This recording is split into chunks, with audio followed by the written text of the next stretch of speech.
Kada postižeš uspjehe, već sljedeći dan se sve zaboravi i ponovo počinješ od nule.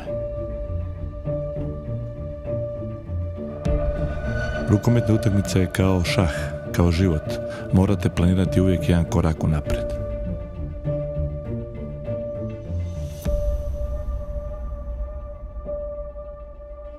Na takmičenju odmaram, zatvorim oči i kada mi neka misao bude jasna, ja je zabeležim i poslije toga mirno zaspim.